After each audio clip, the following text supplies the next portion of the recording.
नमस्कार दोस्तों। आज हम लेकर आए हैं गुरु शिष्य संवाद का दूसरा भाग। एक ऐसी गहराई जहां प्रश्न केवल शब्द नहीं होते बल्कि आत्मा की पुकार बन जाते हैं। इस भाग में हम जानेंगे एक जिज्ञासु शिष्य के वे रहस्यमयी प्रश्न जो उसके भीतर की बेचैनी को प्रकट करते हैं और एक गुरु के वे दिव्य उत्तर जो केवल समाधान नहीं बल्कि चेतना का द्वार खोल देते हैं। ये केवल संवाद नहीं है, ये एक ऐसी आंतरिक यात्रा है जहां हर प्रश्न आपको अपने भीतर झांकने के लिए मजबूर करेगा और हर उत्तर आपको उस सत्य के और करीब ले जाएगा जिसे शब्दों में बांधा नहीं जा सकता। तो आइए प्रवेश करें उस रहस्य में जहां ज्ञान, भक्ति और मौन एक साथ प्रकट होते हैं। शिष्य ने विनम्र भाव से गुरु के चरणों में प्रणाम किया और धीमे स्वर में बोला, गुरुदेव, मन अत्यंत विचलित है। भीतर एक खोज है, एक प्यास है, परंतु मार्ग स्पष्ट नहीं हो रहा। ये मैं कौन है जो निरंतर प्रश्न करता रहता है? गुरु मुस्कुराए।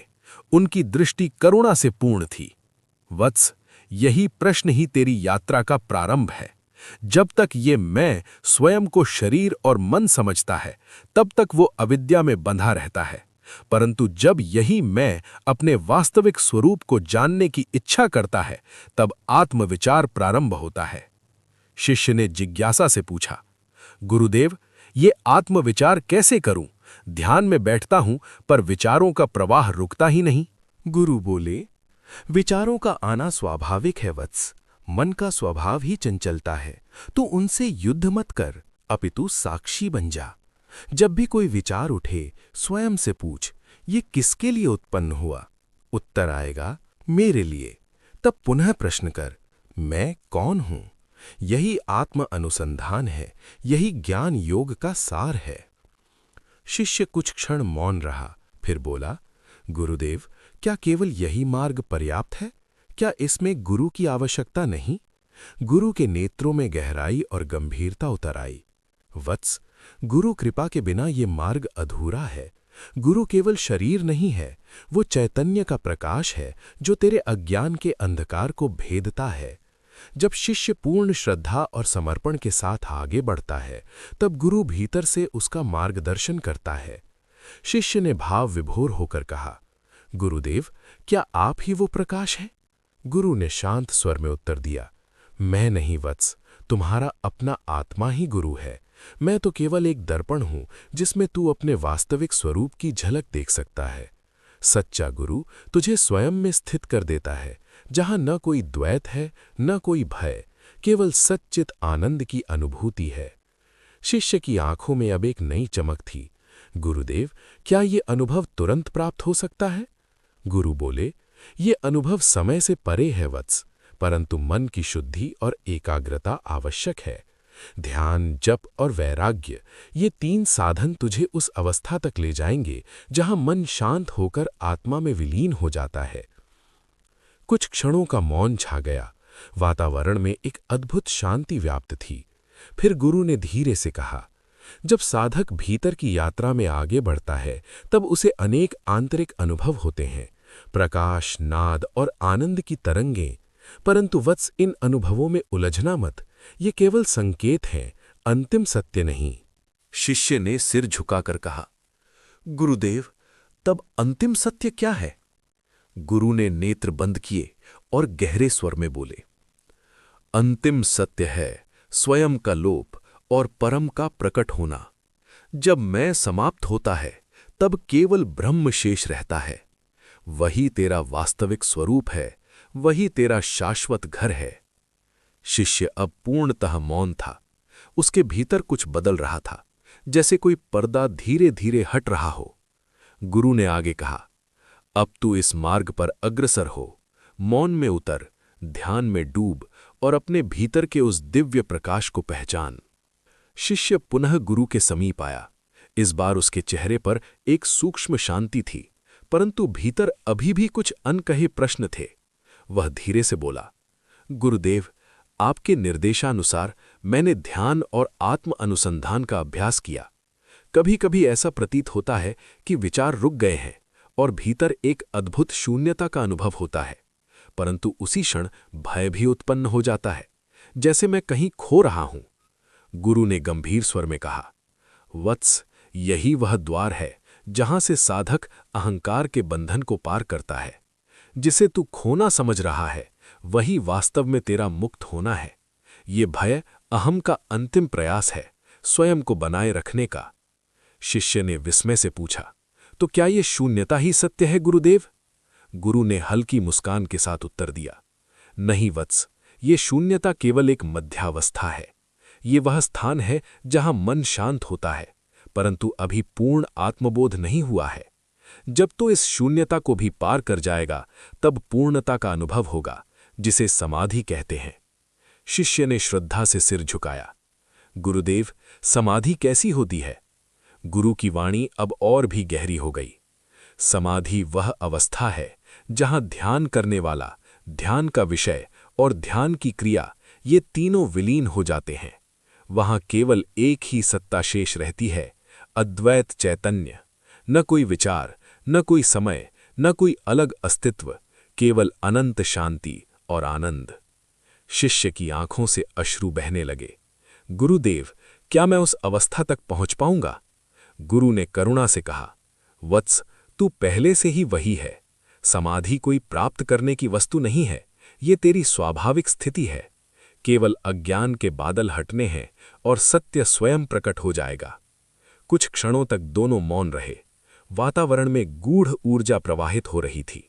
फिर शिष्य ने धीरे से पूछा, गुरुदेव, इस मार्ग में सबसे बड़ी बाधा क्या है? गुरु ने उत्तर दिया, सबसे बड़ी बाधा है माया। ये माया ही है जो तुझे शरीर, मन और संसार के साथ बांध कर रखती है। ये तुझे ये भ्रम देती है कि तू सीमित है, जबकि वास्तव में तू असीम ब्रह्म है। शिष्य ने जिज्ञासा से पूछा, तू इस माया का नाश कैसे होगा? गुरु ने शांत स्वर में कहा, विवेक और वैराग्य से। जब तू ये भली भांति समझ लेता है कि जो भी बदल रहा है वो असत्य है और जो सदा स्थिर है वही सत्य है, तब। फिर शिष्य ने धीरे से पूछा, गुरुदेव, इस मार्ग में सबसे बड़ी बाधा क्या है? गुरु ने उत्तर दिया, सबसे बड़ी बाधा है माया। ये माया ही है जो तुझे शरीर, मन और संसार के साथ बांध कर रखती है। ये तुझे ये भ्रम देती है कि तू सीमित है, जबकि वास्तव में तू असीम ब्रह्म है। शिष्य ने जिज्ञासा से पूछा, तू इस माया का नाश कैसे होगा? गुरु ने शांत स्वर में कहा, विवेक और वैराग्य से। जब तू ये भली भांति समझ लेता है कि जो भी बदल रहा है वो असत्य है और जो सदा स्थिर है वही सत्य है, तब माया का प्रभाव स्वतः समाप्त हो जाता है। शिष्य अब गहन ध्यान में डूबता जा रहा था। उसने धीरे से कहा, गुरुदेव, अब मैं समझने लगा हूं। मैं ये शरीर नहीं, ये मन नहीं, मैं कुछ और हूं, कुछ गहरा, कुछ शाश्वत। गुरु ने प्रसन्न होकर कहा, वत्स, यही आत्म जागृति का प्रारंभ है। अब तू सही दिशा में अग्रसर है, परंतु स्मरण रख, अभी यात्रा समाप्त नहीं हुई है। शिष्य ने नेत्र खोलकर पूछा, तो आगे क्या है गुरुदेव? गुरु ने गूढ़ स्वर में कहा, अब तुझे उस अंतिम पर्दे को पार करना है जिसे अहंकार का सूक्ष्म आवरण कहते हैं। ये अत्यंत सूक्ष्म है, परंतु यही तुझे पूर्ण आत्म साक्षात्कार से रोकता है। शिष्य ने दृढ़ निश्चय के साथ कहा, गुरुदेव, मैं तैयार हूं, कृपा कर मार्गदर्शन करें। गुरु ने अपनी दृष्टि शिष्य पर केंद्रित की, तो सुन वत्स, अब तेरी यात्रा उस बिंदु की ओर बढ़ेगी जहां मैं का अंतिम विलय होगा, जहां साधक और साध्य एक हो जाते हैं। शिष्य अब पहले जैसा नहीं रहा था। उसकी वाणी में स्थिरता थी, उसकी दृष्टि में गहराई और उसके अस्तित्व में एक मौन परिवर्तन स्पष्ट झलक रहा था। वो गुरु के समीप आया और अत्यंत शांत स्वर में बोला, गुरुदेव, अब भीतर एक सूक्ष्म मैं शेष है।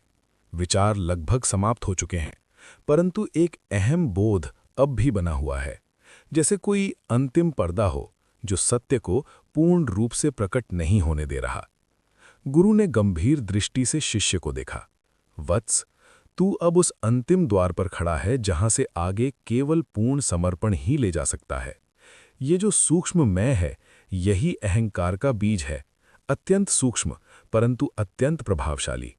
शिष्य ने गहरी सांस लेते हुए पूछा, गुरुदेव, इस अंतिम अहम का त्याग कैसे करूं? जब सब कुछ छोड़ दिया तब भी ये मैं क्यों शेष है? गुरु ने शांत किंतु गूढ़ स्वर में कहा, वत्स, मैं को त्यागने का प्रयास भी मैं ही करता है, अतः यहां त्याग नहीं, केवल बोध आवश्यक है। तू इस मैं को पकड़ने का प्रयास मत कर, केवल देख ये कहां से उत्पन्न होता है। शिष्य ने नेत्र बंद कर लिए। कुछ क्षणों तक वो भीतर उतरता रहा, फिर बोला, गुरुदेव, जैसे ही मैं इस मैं को देखने का प्रयास करता हूं, ये विलीन होने लगता है और एक गहरी शांति प्रकट होती है। गुरु के चेहरे पर एक दिव्य मुस्कान उभर आई। यही सत्य है वत्स, अहंकार का कोई वास्तविक अस्तित्व नहीं होता, वो केवल एक भ्रांति है, एक कल्पना जो अज्ञान से उत्पन्न होती है। जैसे अंधकार का कोई स्वतंत्र अस्तित्व नहीं, वैसे ही अहंकार भी केवल प्रकाश के अभाव में प्रतीत होता है। शिष्य अब और गहराई में डूब चुका था। उसकी श्वास धीमी हो गई, उसका चेहरा पूर्ण शांति से भर गया। कुछ समय पश्चात उसने अत्यंत मंद स्वर में कहा, गुरुदेव, अब कुछ भी शेष नहीं रहा, न कोई विचार, न कोई मैं, केवल एक असीम प्रकाश और आनंद का अनुभव हो रहा है। गुरु ने धीरे से कहा, वत्स, यही ब्रह्म का प्रत्यक्ष अनुभव है। यह न कोई अनुभव करने वाला है, न कोई अनुभव की वस्तु, यह केवल स्वयं का स्वयं में स्थित होना है। शिष्य अब पूर्णतः मौन था। उसकी आंखों से आंसू बह रहे थे, परंतु वे दुख के नहीं, बल्कि अनंत आनंद के थे। गुरु ने आगे कहा, अब तू समझ गया है, तू न कभी बंधा था, न कभी मुक्त हुआ है। तू सदैव से नित्य, शुद्ध, बुद्ध, मुक्त आत्मा है। यह संसार, यह शरीर, यह मन सब एक माया का खेल मात्र है। शिष्य ने धीरे से नेत्र खोले। अब उसकी दृष्टि में कोई प्रश्न नहीं था, केवल एक अटूट शांति थी। वह बोला, गुरुदेव, अब सब स्पष्ट हो गया है। जो मैं खोज रहा था वह मैं स्वयं ही था। गुरु ने करुणा से कहा, वत्स, यही आत्म साक्षात्कार है। अब तेरा जीवन केवल एक ही उद्देश्य के लिए है, इस सत्य में स्थित रहना और इस प्रकाश को संसार में प्रसारित करना। कुछ क्षणों तक दोनों मौन रहे, परंतु अब यह मौन अलग था। यह पूर्णता का मौन था, जहां कोई प्रश्न नहीं, कोई खोज नहीं, केवल अस्तित्व है। फिर गुरु ने अंतिम वचन कहा, याद रख वत्स, यह अंत नहीं, बल्कि एक नवीन आरंभ है। अब तू स्वयं एक दीपक बन गया है, जो दूसरों के मार्ग को प्रकाशित करेगा। शिष्य ने गुरु के चरणों में नमन किया, परंतु अब यह नमन भी अलग था। यह किसी दूसरे को नहीं, बल्कि स्वयं में स्थित उसी परम सत्य को था। गुरुदेव, अब जब आत्म साक्षात्कार का अनुभव हो चुका है, तो इस संसार में कैसे जीऊं? क्या अब सब कुछ त्याग देना चाहिए, या इसी जगत में रहकर इस सत्य को जीना संभव है? गुरु ने कोमल दृष्टि से शिष्य को देखा। वत्स, यही तो परम रहस्य है। आत्मज्ञान के पश्चात संसार से भागना नहीं, बल्कि उसी में स्थित होकर साक्षी भाव में जीना ही सच्चा जीवन है। शिष्य ने जिज्ञासा से पूछा, परंतु गुरुदेव, जब सब माया है तो कर्म करने का क्या अर्थ है? गुरु ने मुस्कुराते हुए कहा, वत्स, जब तक ये शरीर है तब तक प्रारब्ध कर्म भी हैं, परंतु अंतर ये है कि अब कर्म होते हैं पर कर्ता का भाव नहीं रहता। यही निष्काम कर्म योग है। कर्म कर, परंतु उसमें अहंकार और फल की आसक्ति न हो। शिष्य ने ध्यानपूर्वक सुना। तो क्या ज्ञानी भी कर्म करता है? गुरु बोले, हाँ वत्स, ज्ञानी भी कर्म करता है, परंतु वो भीतर से अकर्ता और असंग रहता है। जैसे कमल का फूल जल में रहकर भी जल से अछूता रहता है, वैसे ही ज्ञानी संसार में रहकर भी उससे बंधता नहीं। शिष्य के भीतर ये बात गहराई तक उतरने लगी। वो बोला, गुरुदेव, तब क्या ज्ञानी को सुख और दुख का अनुभव नहीं होता? गुरु ने उत्तर दिया, सुख और दुख शरीर और मन के स्तर पर आते हैं वत्स, परंतु ज्ञानी स्वयं को शरीर और मन नहीं मानता। वो जानता है, मैं केवल साक्षी चैतन्य हूं, इसलिए वो हर परिस्थिति में समभाव में स्थित रहता है। कुछ क्षणों का मौन छा गया, फिर गुरु ने आगे कहा, वत्स, आत्मज्ञान के बाद जीवन एक लीला बन जाता है। जहां पहले संघर्ष था, वहां अब सहजता है। जहां पहले भय था वहां अब केवल विश्वास है। शिष्य ने गहराई से पूछा, गुरुदेव, क्या ज्ञानी को कोई साधना करनी होती है? गुरु ने शांत स्वर में कहा, ज्ञानी के लिए साधना नहीं बल्कि स्वरूप में स्थित रहना ही साधना है। वो हर क्षण जागरूक रहता है, न विचारों में बहता है, न संसार में उलझता है। वो केवल होता है, पूर्णतः उपस्थित, पूर्णतः जागृत। शिष्य अब भीतर से पूर्ण संतुष्ट प्रतीत हो रहा था। उसने विनम्रता से कहा, गुरुदेव, अब मैं समझ गया हूं कि ज्ञान केवल अनुभव नहीं बल्कि जीवन जीने की कला है। गुरु ने प्रसन्न होकर कहा, वत्स, तूने सत्य को स्पर्श कर लिया है। अब तेरा प्रत्येक कर्म, प्रत्येक शब्द और प्रत्येक श्वास उसी ब्रह्म की अभिव्यक्ति है। फिर गुरु ने अंतिम उपदेश दिया, स्मरण रख, न तो कुछ प्राप्त करना है न कुछ खोना है। तू जो है वही पूर्ण है। अब इस पूर्णता में जी और इस प्रकाश को जग में फैलाता जा। शिष्य ने गुरु के चरणों में प्रणाम किया, परंतु इस बार कोई प्रश्न नहीं था, कोई खोज नहीं थी। केवल एक निर्विकल्प शांति थी जो उसके समस्त अस्तित्व में व्याप्त हो चुकी थी। वह धीरे धीरे वहां से चला गया, परंतु अब वह पहले जैसा साधक नहीं था। वह स्वयं एक जीवित ज्ञान बन चुका था। और गुरु, वे मौन मुस्कुरा रहे थे, क्योंकि एक और आत्मा ने अपने वास्तविक स्वरूप को पहचान लिया था। शिष्य अब पूर्णतः परिवर्तित हो चुका था, परंतु ज्ञान की गहराई असीम है और उसी असीमता में एक नई जिज्ञासा पुनः जागृत हुई। वह गुरु के समीप आया और शांत स्वर में बोला, गुरुदेव, अब जब सब कुछ एक ही चैतन्य प्रतीत होता है तो ये विविधता क्यों दिखती है? ये संसार इतना वास्तविक क्यों लगता है, जबकि आप कहते हैं कि यह केवल माया है? गुरु ने गहन दृष्टि से शिष्य को देखा। वत्स, यही अद्वैत का परम रहस्य है। सत्य एक है, ब्रह्म, परंतु वही एक सत्य अपनी माया शक्ति से अनेक रूपों में प्रकट होता है। शिष्य ने पूछा, तो क्या ये संसार असत्य है गुरुदेव? गुरु ने उत्तर दिया, न पूर्णतः असत्य न पूर्णतः सत्य। यह मिथ्या है, जैसे स्वप्न जो अनुभव में वास्तविक लगता है पर जागने पर उसका कोई अस्तित्व नहीं रहता। शिष्य ने ध्यान से सुना। गुरुदेव, तब ज्ञानी इस संसार को कैसे देखता है? गुरु ने धीमे परंतु स्पष्ट स्वर में कहा, ज्ञानी संसार को एक लीला के रूप में देखता है। उसके लिए यह सब एक नाटक है जिसमें वह स्वयं भी एक पात्र है, परंतु भीतर से वह जानता है कि वह इस नाटक का दृष्टा है, पात्र नहीं। शिष्य की आंखों में उत्सुकता थी। तो क्या ज्ञानी को किसी चीज से लगाव नहीं होता?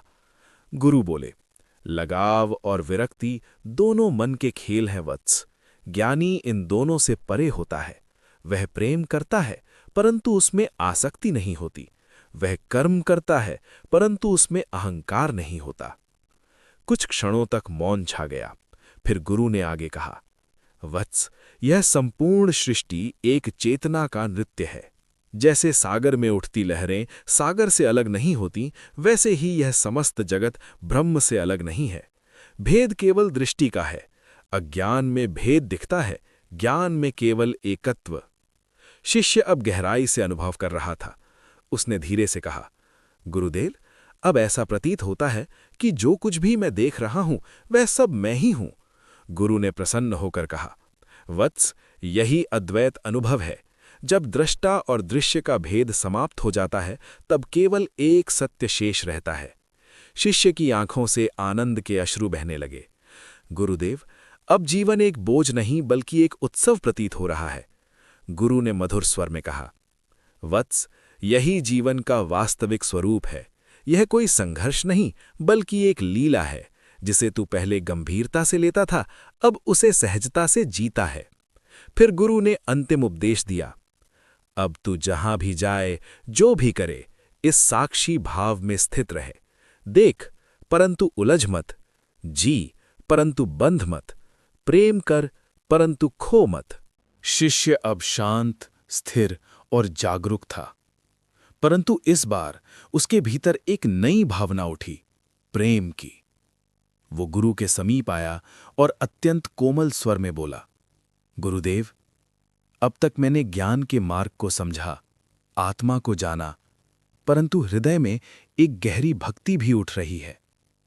क्या ये भक्ति और ज्ञान दो अलग मार्ग हैं या एक ही सत्य की ओर ले जाते हैं? गुरु के चेहरे पर एक दिव्य मुस्कान खिल उठी। वत्स, तू अब उस द्वार पर पहुंच चुका है जहां ज्ञान और भक्ति एक हो जाते हैं। ज्ञान कहता है तू ही ब्रह्म है, भक्ति कहती है सब कुछ वही ब्रह्म है, और जब ये दोनों मिलते हैं तब केवल प्रेम शेष रह जाता है। शिष्य ने भाव विभोर होकर पूछा, गुरुदेव, ये प्रेम कैसा होता है? गुरु ने गहरे स्वर में कहा, ये वो प्रेम नहीं जो किसी कारण से उत्पन्न होता है। ये निष्काम प्रेम है, जिसमें ना कोई अपेक्षा है ना कोई शर्त। ये वो प्रेम है जहां प्रेम करने वाला और जिससे प्रेम किया जा रहा है दोनों एक हो जाते हैं। शिष्य की आंखें नम हो गईं। गुरुदेव, क्या यही ईश्वर का अनुभव है? गुरु ने उत्तर दिया, हां वत्स, ईश्वर कोई दूर की सत्ता नहीं है, वो तेरे हृदय में स्थित वही प्रेम है। जब तू स्वयं को पूरी तरह भूमकर उस प्रेम में डूब जाता है तब भक्ति अपने चरम पर पहुंचती है। कुछ क्षणों तक वातावरण में एक मधुर मौन व्याप्त हो गया। फिर गुरु ने आगे कहा, वत्स, ज्ञान बिना भक्ति सूखा है और भक्ति बिना ज्ञान अंधी। जब ज्ञान हृदय में उतरता है तो वो प्रेम बन जाता है, और जब भक्ति में समझ जुड़ती है तो वो ज्ञान बन जाती है। शिष्य अब भीतर से पिघल रहा था। उसने धीरे से कहा, गुरुदेव, अब ऐसा लगता है कि हर जीव में वही ईश्वर है, हर चेहरा उसी का रूप है। गुरु ने प्रसन्न होकर कहा, वत्स, यही परम भक्ति है। जब तू हर किसी में उसी एक चैतन्य को देखता है तब तेरे भीतर केवल करुणा और प्रेम रह जाता है। शिष्य ने पूछा, तो क्या अब मुझे कोई साधना करनी है गुरुदेव?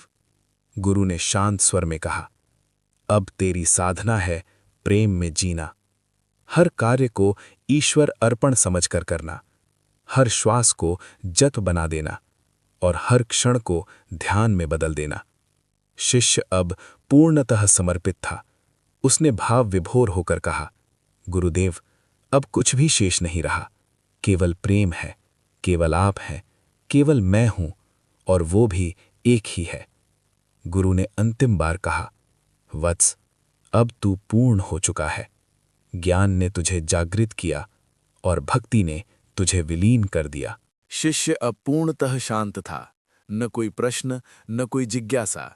फिर भी वो गुरु के समीप आया जैसे कोई अंतिम स्पर्श बाकी हो। वो धीरे से बोला, गुरुदेव, अब शब्द समाप्त हो गए हैं, ज्ञान भी शांत हो गया, भक्ति भी विलीन हो गई, परंतु फिर भी कुछ ऐसा है जिसे व्यक्त नहीं कर पा रहा हूं। गुरु ने उसकी ओर देखा, पर इस बार उनकी दृष्टि में कोई उत्तर नहीं था, केवल मौन था। कुछ क्षण बीते, फिर शिष्य ने पुनः पूछा, गुरुदेव, अब क्या शेष है? गुरु ने आंखें बंद कर लीं और कोई उत्तर नहीं दिया। वातावरण में एक गहरी स्थिरता उतर आई, जैसे समय भी ठहर गया हो। शिष्य पहले तो प्रतीक्षा करता रहा, फिर धीरे धीरे उसने भी अपनी आंखें बंद कर लीं। अब न गुरु बोल रहे थे न शिष्य, केवल मौन था। और उसी मौन में कुछ घटित होने लगा। न कोई विचार था, न कोई अनुभूति, फिर भी एक पूर्णता थी जो सब कुछ समेटे हुए थी। कुछ समय पश्चात शिष्य ने अपनी आंखें खोलीं, पर अब वो पहले जैसा नहीं था। उसने गुरु की ओर देखा और इस बार उसने कुछ नहीं पूछा। गुरु ने भी उसकी ओर देखा और इस बार उन्होंने कुछ नहीं कहा। दोनों के बीच कोई संवाद नहीं था, फिर भी सब कुछ कह दिया गया था। फिर गुरु ने धीरे से कहा, वत्स, यत्र वाचो निवर्तन्ते अप्राप्य मनसा सह। जहां शब्द और मन भी नहीं पहुंच सकते, वही परम सत्य है। शिष्य की आंखों में एक गहरी स्थिरता थी, जैसे उसने उस सत्य को जी लिया हो। वो धीरे से बोला, गुरुदेव, अब समझ आया, सत्य को जाना नहीं जाता, उसे केवल होया जाता है। गुरु ने हल्की मुस्कान के साथ कहा, वत्स, अब तू जान गया है, मौन ही अंतिम उपदेश है। शब्द केवल मार्ग है, परंतु गंतव्य सदा मौन ही है। शिष्य ने गुरु के चरणों में अंतिम बार प्रणाम किया, परंतु अब ये प्रणाम भी किसी क्रिया जैसा नहीं था। ये केवल अस्तित्व का झुकना था, उसी अस्तित्व के सामने। धीरे धीरे वो वहां से चला गया, परंतु इस बार कोई यात्रा शेष नहीं थी, क्योंकि वो जहां भी था वहीं पूर्ण था।